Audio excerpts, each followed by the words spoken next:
Assalamualaikum everyone, this is D3 8th edition, chapter number 7, exercise 7C, question number 12 हम इसमें करने की कोशिश करते हैं। कह रहे हैं a sphere has a volume of 850 metre cube, find its surface area. Okay, volume का फार्मूला होता है 4/3 पाई आर क्यूब और सरफेस एरिया का फार्मूला होता है स्फीयर का 4 पाई आर स्क्वायर। तो अगर आप गौर करें, हमें सरफेस एरिया मालूम करने के लिए रेडियस रिक्वायर्ड है और रेडियस गिवन नहीं है, तो रेडियस मुझे वॉल्यूम से मिलेगा। तो हम वॉल्यूम का फार्मूला लिखते हैं 4/3 pi and r and cube. Volume की वैल्यू गिवन है विच इज़ 850, जो 3 डिवाइड कर रहे हैं यहाँ आकर मल्टीप्लाई करेगा और 4 पाई यहाँ आकर डिवाइड करवाएगा विच इज़ आर क्यूब। अब आप सिंपल इसका क्यूब रूट ले लीजिएगा तो आपका आंसर आ जाएगा। और हम कर रहे हैं अपने कैलकुलेटर में इसको, अच्छा मैनुअली भी करना, हाँ एंड एक एक करके कर सकते हैं। 850 मल्टीप्लाई बाई 3 डिवाइड बाई 4 पाई, तो ये आंसर आएगा 202 और फिर इसका क्यूब रूट लेना है, ठीक है ना। क्यूब रूट ऑफ आंसर ये आ रहा है 5.87, ठीक है। तो हम इसको लिखेंगे 5.876, तो 5.88 ले रहा हूँ।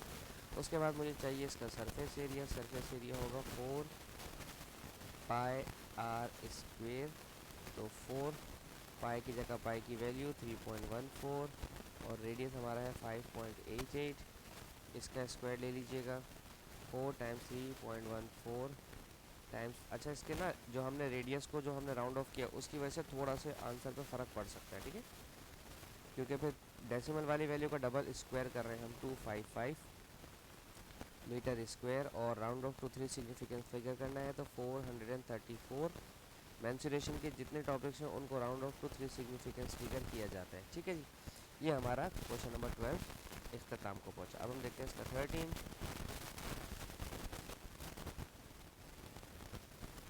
13 किधर है भाई इसका, लेट मी चेक।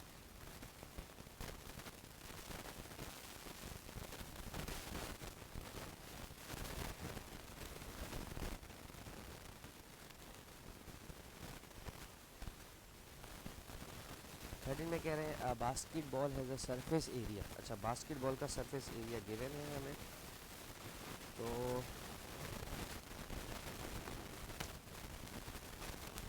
अब हम लिख रहे हैं surface area which is 1810 centimetre square और इसका वॉल्यूम चाहिए। यार भाई वही सरफेस एरिया से पहले रेडियस निकालिए, 4 पाई आर स्क्वेयर। सरफेस एरिया है 1810 डिवाइडेड बाई 4 पाई और आर स्क्वेयर, और अगर आर पे से स्क्वायर हटेगा तो लेफ्ट हैंड साइड पर रूट आ जाएगा, ठीक है, 1810 अपॉन 4 पाई। और वॉल्यूम का फॉर्मूला है 4/3 पाई आर क्यूब, ठीक है जी। 4/3 पाई की जगह पाई और आर क्यूब है हमारे पास, तो उसकी वैल्यू निकालनी पड़ेगी अब हमें। स्क्वायर रूट 1810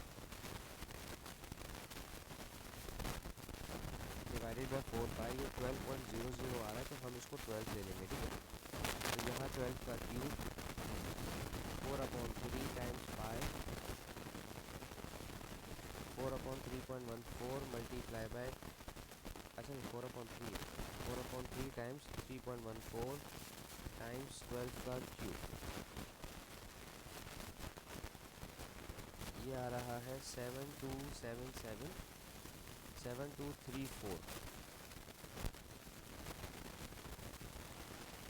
7234 और साथ में आ रहा है 0.56। Round off to 3 significance figure यानी कि यहाँ तक लाना है, तो मेरे हिसाब से ये 5, ये 6 इस 5 को 6 कर देगा, ये 6 इस 4 को 5 कर देगा, ठीक है। तो ये 7235 हो जाएगा इस तरह से, और फिर 35 जो है 5 जो है 3 को 4 कर देगा, तो 724 और ये फिर 0 हो जाएगा। Round off to 3 significance figure भी हमने इसको किया, ठीक है। सिग्निफिकेंस वाले नंबर आपको आने चाहिए, एस्टिमेशन और सिग्निफिकेंस।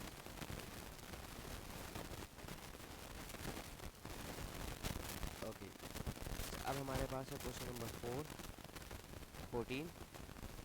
कह रहे हैं a cylinder can has a base radius, cylindrical can यानी कि एक कैन है आपके पास और वो सिलेंड्रिकल है ठीक है। cylindrical can has a base radius of, इसका रेडियस है 3.4। It contain a certain amount of water, हमें नहीं पता इसमें कोई वाटर है।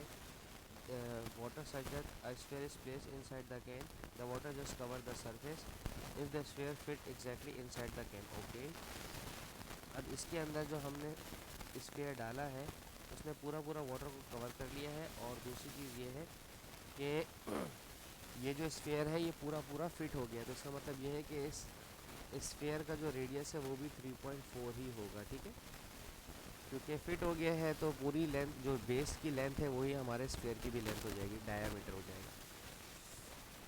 अब हमें कहते हैं find the surface area of the can that is in contact with the water when the sphere is inside the can. ठीक है, तो ऐसी बात है, मैंने जब पानी डाला, स्फीयर जब इसके अंदर डाला होगा यकीनन तो पानी का लेवल भी थोड़ा सा रेज हो गया होगा। ठीक है ना, हमने वो फिलहाल यहाँ पर बना दिया है। अब हमें चाहिए सरफेस एरिया, यकीनन पानी सरफेस बेस पर भी होगा तो पाई आर स्क्वायर, और सिलेंडर का कर्व सरफेस एरिया होता है 2πRH।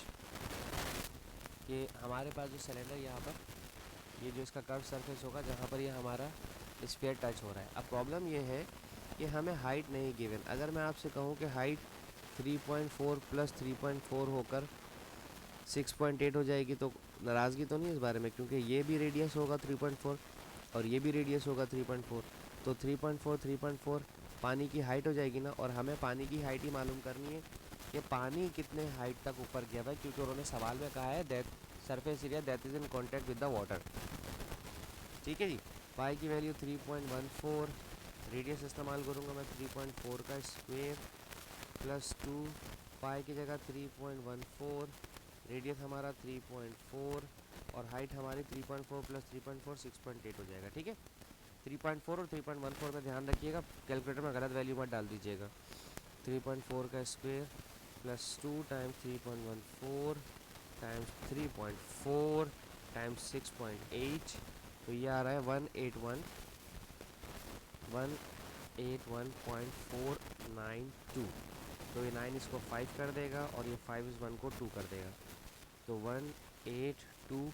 और हम यहाँ पर देखेंगे 23 सिग्निफिकेंस फिगर, और ये डेटा सारा सेंटीमीटर में है तो हम सेंटीमीटर स्क्वायर भी लिखेंगे। ठीक है, वैसे पेपर में सेंटीमीटर स्पेस में लिखा हुआ आता है, आंसर स्पेस में सेंटीमीटर स्क्वायर, तो इतना परेशान होने की ज़रूरत नहीं होती। अच्छा, the depth, find the depth of the water in the can before the sphere was placed inside the can. ओह, तो अब हमने जब इस स्फीयर को निकाल देंगे, ठीक है, तो एक काम कर लेते हैं, पहले हमें क्या करना है, हमें निकालना है height of the water. Height of the water यानी कि हाइट कम हो जाएगी, तो पहले तो इसमें से स्फीयर निकाल दीजिए। स्फीयर निकालूंगा, अब अगर स्फीयर निकालूंगा का मतलब क्या है कि अभी पहले वॉल्यूम निकालिए सिलेंडर का। ठीक है, वॉल्यूम ऑफ सिलेंडर निकालिए, वो होगा पाई आर स्क्वायर और एच। ठीक है, पाई की जगह 3.14, रेडियस की जगह 3.4 का स्क्वायर और हाइट 6.8 लीजिए। ठीक है, फिलहाल सही है, तो 3.14 पाई 3.4 का स्क्वायर मल्टीप्लाई बाय 6.8। ठीक है, इस वक्त वाटर का जो वॉल्यूम है वो है 2246.829 है, तो 83 कर देता हूँ। इस वक्त वॉल्यूम हमारा ये है, और वॉल्यूम ऑफ स्फीयर निकाल लें। अब वॉल्यूम ऑफ स्फीयर कितना होगा, 4/3 पाई आर क्यूब, क्योंकि सिलेंडर में जो पानी का वॉल्यूम है, ये पानी का वॉल्यूम निकाला है ना हमने, सिलेंडर का वॉल्यूम तो नहीं निकाला है। हाइट मैंने 6.8 ली हुई, तो वाटर का लेवल है, तो इतना वॉल्यूम अभी है, जो वॉल्यूम है वो इतना है। अब उसमें से ये स्फीयर का वॉल्यूम माइनस करना है, 4/3 3.14 मल्टीप्लाई बाय 3.4 और क्यूब है ये आर क्यूब,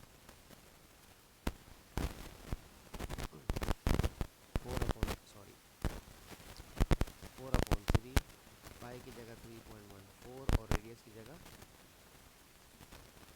3.4 का क्यूब, तो ये आंसर आ रहा है 164.55। ठीक है, तो अब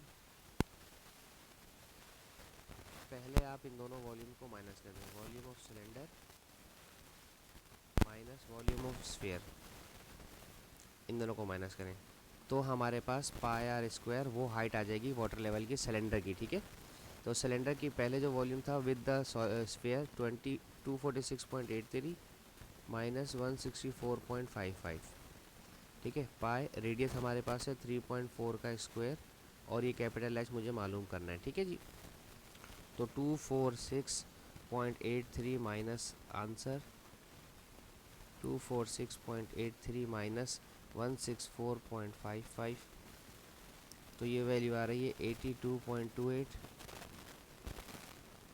और पाई और 3.4 का स्क्वायर यहाँ लाकर डिवाइड करवा दीजिए तो हाइट आ जाएगी, ठीक है।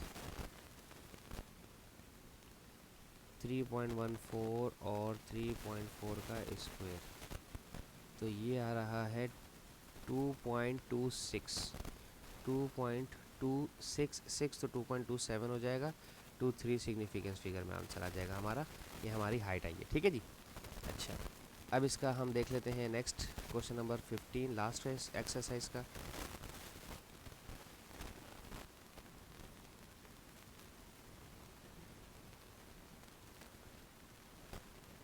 कहते हैं there are 20 identical solid hemispheres, the curved surface and the flat surface of each hemisphere are to be painted red and yellow respectively. Find the ratio of the amount of the red paint needed to the amount of the yellow paint needed. Okay, देखो हमारे पास hemisphere होता इस तरह से है, ठीक है,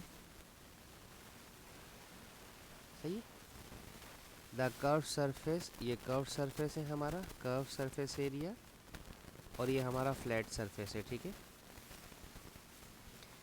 flat surface painted red and yellow, इसे रेड कलर करना है और इसे येलो कलर करना है, ठीक है। Find the amount of ratio, तो हमें रेशो मालूम करना है दोनों के इसका, ठीक है। तो रेड और येलो का हम रेशो निकालना है क्योंकि उन्होंने बोला amount of, find the ratio of the amount of red paint needed to the amount of yellow, तो पहले रेड वाला लिखना है और फिर येलो वाला। रेड वाले कर्व सरफेस एरिया का जो पार्ट होता है वो हेमिस्फीयर का होता है 2 पाई आर स्क्वायर, और जो फ्लैट वाले का होता है वो होता है पाई आर स्क्वायर, ठीक है। तो पाई आर स्क्वायर से कैंसिल हो गया, तो यहाँ बचा 2 और यहाँ बचा रेशो 1, दैट्स इट, सिंपल, और कुछ भी नहीं चाहिए, इसका आंसर 2:1 है। होप सो छोटा सवाल आपको समझाने में कामयाब रहा हूँ, और बाकी भी thank you so much for watching my channel. अल्लाह हाफिज़।